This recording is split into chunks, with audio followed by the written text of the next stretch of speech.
की team होस्टिमिल airport के अंदर आ गई है। मेरे पीछे जो आपको भीमकाय हवाई जहाज नजर आ रहा है, ये दुनिया का सबसे बड़ा मालवाहक हवाई जहाज है, एंटोनॉव 225।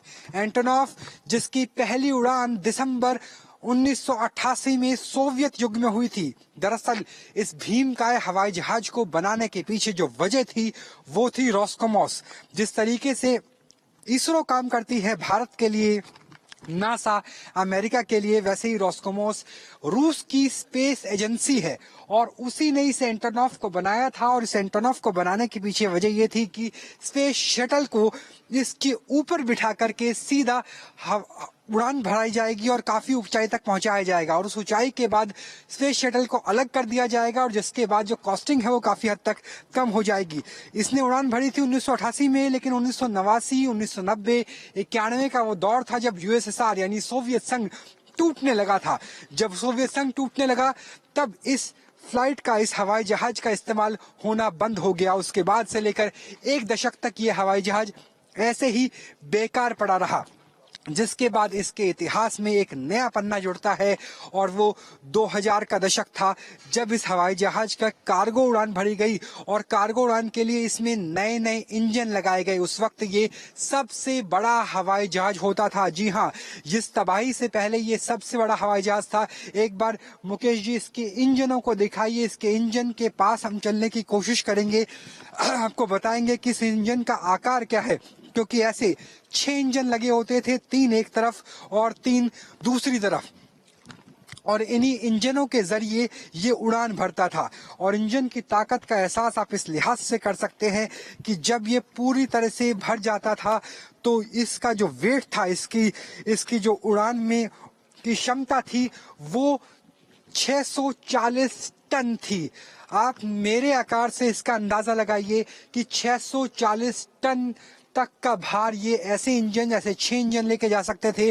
और मैक्सिमम जो वेट कैरिंग कैपेसिटी किसी हवाई जहाज की होती है वो 704 टन थी। 704 टन, सोचिए 704 टन जितना भारी सामान इस एंटोनॉव के जरिए लेकर जाया जाता था। एंटोनॉव का सबसे ज्यादा काम, आप इंजनों को देखिए, जो इंजन तबाह हो चुके हैं रशियन इन्वेजन के बाद, ये 7 तमाम इंजन ऐसे हैं जो तबाह और बर्बाद हो चुके हैं। इस तबाही की तस्वीरें अपने आप में तब त्रासदी ज्यादा बढ़ जाती है क्योंकि एंटोनॉव ने सबसे ज्यादा काम कब किया था? सबसे ज्यादा काम किया था ह्यूमैनिटेरियन क्राइसिस में, जब कोविड-19 महामारी, कोरोना की महामारी आई थी।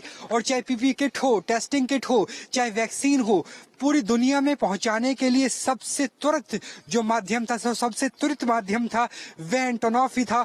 और एंटोनॉव को आप करीब से देखिए, ये एंटोनॉव है। आप इसके आकार का अंदाजा इस लिहाज से निकाल लीजिए कि अगर इसे शुरुआत से अंतिम दौर तक देखा जाए तो पूरी गर्दन घुमानी पड़ती है। और फुटबॉल फील्ड से भी ये बड़ा है, ये एंटोनॉव फुटबॉल फील्ड से भी बड़ा है।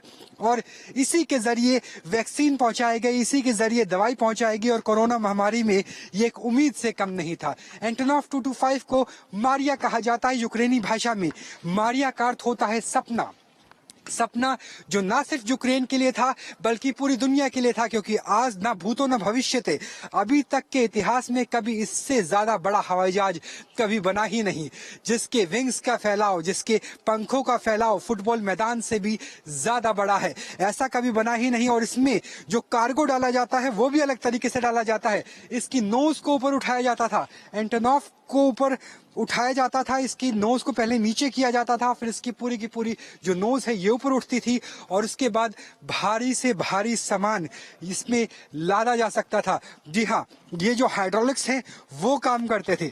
जब एंटोनॉव की उड़ान होती थी उससे पहले ये हाइड्रोलिक्स, जिसके नीचे मैं खड़ा हुआ हूं अभी, आप सोचिए, ये पूरा का पूरा नीचे आता था, नोज झुकती थी, जो आगे का इलाका है वो पूरा उठ जाता था और इसे उठने के बाद आगे से इसका गेट खुलता था, जिस गेट को खुलने के बाद बड़े से बड़ा जो सामान है वो पहुंचाया जा सकता था एंटोनॉफ के जरिए। एंटोनॉफ की ताकत अपने आप में बेमिसाल थी। हालांकि अब ये सपना चकनाचूर हो चुका है, रूस के द्वारा सपना चकनाचूर हो चुका है।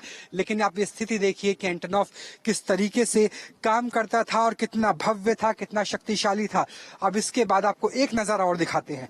आप याद कीजिए जब सन 2000 में दिल्ली में मेट्रो की शुरुआत हुई, हिंदुस्तान के कोलकाता के बाद पहला शहर था जहां पे मेट्रो की, आधुनिक मेट्रो की शुरुआत हुई थी। तब पहली मेट्रो ट्रेन इसी एंटोनॉफ के जरिए आई थी। जी हां, इसी एंटोनॉफ के जरिए दिल्ली के इंदिरा गांधी एयरपोर्ट पर पहली मेट्रो की ट्रेन पहुंची थी, जिसके बाद हिंदुस्तान में मेट्रो की क्रांति हुई थी। यानी मेट्रो की क्रांति का इतिहास भी एंटोनॉफ से जुड़ा हुआ है। और वो देखिए झंडे जिसमें आपको भारत का तिरंगा भी नजर आएगा।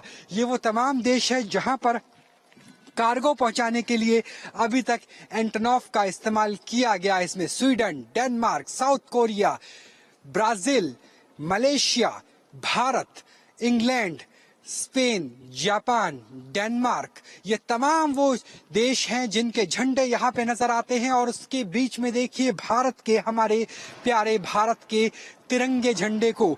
तिरंगा झंडा इसलिए क्योंकि भारत ने भी इस हवाई जहाज का इस्तेमाल किया था जब इंपोर्टेड दिल्ली मेट्रो का पहली बोगी, पहली पूरी की पूरी 4 डब्बों की ट्रेन, सोचिए एक पूरी की पूरी 4 डब्बों की ट्रेन इसी एंटोनॉफ के जरिए पहुंची थी। तो सोचिए एंटोनॉफ की भव्यता का, एंटोनॉफ की क्षमता का, और मारिया जिसे कहा जाता है ड्रीम्स, उसकी क्षमता का क्या एहसास है। और ये ड्रीम्स ना सिर्फ यूक्रेन से जुड़ी हुई है बल्कि हिंदुस्तान से भी जुड़ी हुई है।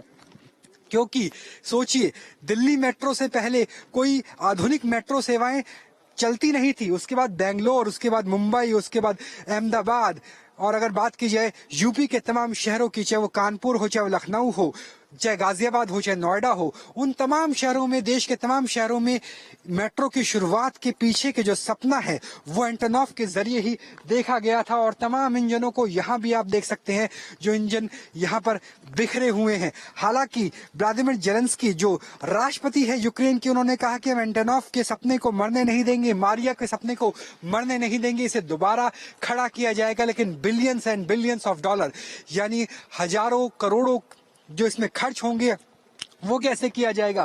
क्योंकि इसकी हालात देखकर ऐसा लगता नहीं है कि रशियन इन्वेजन के बाद ये हवाई जहाज दोबारा से रिबिल्ड होने, दोबारा से उड़ने की कगार पर कभी भी पहुंच सकता है। लेकिन आप ये स्थिति देखिए कि किस तरीके की स्थिति हो जाती है एक सपने के टूटने की। क्योंकि जब एयरबोर्न फोर्सेस यहाँ पहुंची थी, हॉस्टमेल एयरपोर्ट पहुंची थी, तो सबसे पहले इसी जहाज को निशाना बनाया गया। क्योंकि इस जहाज के जरिए यूक्रेन तक बड़ी मात्रा में मदद पहुंच सकती थी, चाहे वो मानवीय मदद हो।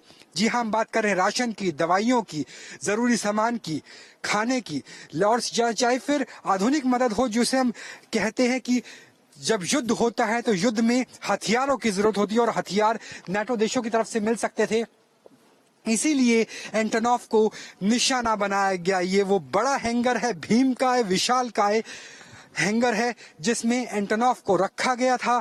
और इस एंटोनॉफ की तस्वीरें न्यूज नेशन के दर्शक देख सकते हैं कि किस तरीके से एक सपने को मारिया, जिसे हम लगातार कह रहे हैं, ये सपना सिर्फ यूक्रेन का नहीं था, ये सपना पूरी दुनिया का था। क्योंकि कोरोना महामारी में एंटोनॉफ ने वैक्सीन पहुंचाई थी, दवाइयां पहुंचाई थी, पीपीई किट पहुंचाई थी, टेस्टिंग किट पहुंचाई थी। और दिल्ली मेट्रो भी इसी एंटोनॉफ के जरिए राजधानी दिल्ली के इंदिरा गांधी अंतर्राष्ट्रीय हवाई अड्डे तक पहुंची थी। अपने आप में एक इतिहास का टूट जाना। जिस इतिहास की शुरुआत होती है स्पेस रेस से, जिस इतिहास की शुरुआत होती है रोस्कोमोस से, जब उसकी टक्कर सीधे तौर पर नासा से थी, वो इतिहास जब सोवियत संघ के विघटन के बाद यूक्रेन पहुंच जाता है और यूक्रेन उसे नया नाम देता है एंटोनॉफ 225 मारिया। सपना, वो सपना आज टूट चुका है, बिखर चुका है।